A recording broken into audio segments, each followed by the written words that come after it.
दोस्तों, आज के इस वीडियो में हम एक बहुत ही महत्वपूर्ण और दिलचस्प विषय पर बात करने जा रहे हैं।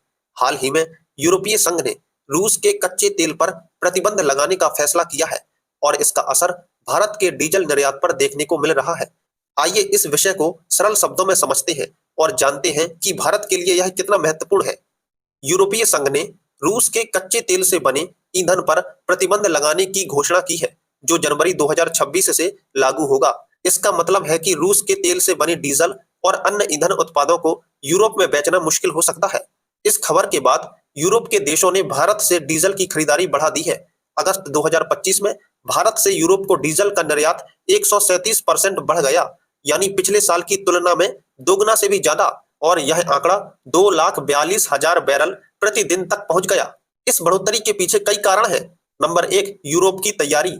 यूरोपीय देश जानते हैं कि जनवरी 2026 से रूस के तेल से बने ईंधन पर प्रतिबंध लग जाएगा, इसलिए वे अभी से भारत से ज्यादा डीजल खरीदकर अपने स्टॉक को बढ़ा रहे हैं ताकि भविष्य में कोई कमी ना हो। नंबर 2, यूरोप की एक बड़ी रिफाइनरी नीदरलैंड की शेल परनिस रिफाइनरी ने अपने रखरखाव का समय 2026 से पहले कर लिया। इससे यूरोप में डीजल की आपूर्ति में कमी आई और भारत ने इस कमी को पूरा करने के लिए अपने निर्यात को बढ़ाया। नंबर 3, सर्दियों की मांग।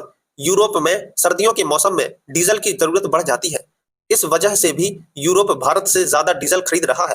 नंबर 4, मध्य पूर्व की रिफाइनरियों में कमी। मध्य पूर्व की कई रिफाइनरियां अक्टूबर-नवंबर में रखरखाव के लिए बंद रहेंगी, इसलिए यूरोप भारत पर ज्यादा निर्भर हो रहा है।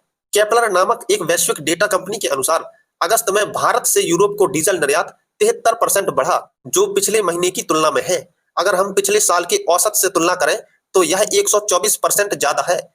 एक अन्य कंपनी वॉरटेक्सा ने बताया कि भारत का डीजल निर्यात अगस्त में 2,28,316 बैरल प्रतिदिन था, जो पिछले साल से 166% ज्यादा और जुलाई से 36% ज्यादा है। कुल मिलाकर भारत का डीजल निर्यात अगस्त में 6,03,000 बैरल प्रतिदिन तक पहुंच गया, जो पिछले साल और पिछले महीने की तुलना में 17% ज्यादा है। भारत दुनिया के सबसे बड़े डीजल निर्यातकों में से एक है और रिलायंस इंडस्ट्रीज जैसी कंपनियां इसमें अहम भूमिका निभाती हैं। भारत रूस से कच्चा तेल खरीदता है और उसे रिफाइन करके डीजल जैसे उत्पाद बनाता है। यह डीजल यूरोप और अन्य देशों को बेचा जाता है, लेकिन ईयू के नए नियमों से भारत की रिलायंस इंडस्ट्रीज जैसी कंपनियों को चुनौती का सामना करना पड़ सकता है, क्योंकि यूरोप अब प्रमाण मांग सकता है कि डीजल में इस्तेमाल हुआ कच्चा तेल कहां से आया है।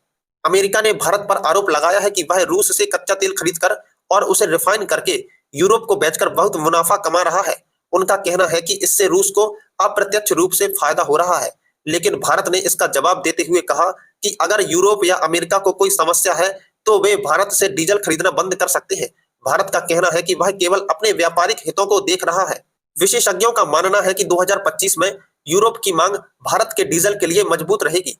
मध्य पूर्व की रिफाइनरियों के बंद होने और सर्दियों की बढ़ती मांग के कारण यूरोप भारत से और ज्यादा डीजल खरीदेगा, लेकिन जनवरी 2026 के बाद जब ईयू के नए नियम लागू होंगे, भारत को अपनी रणनीति में बदलाव करना पड़ सकता है।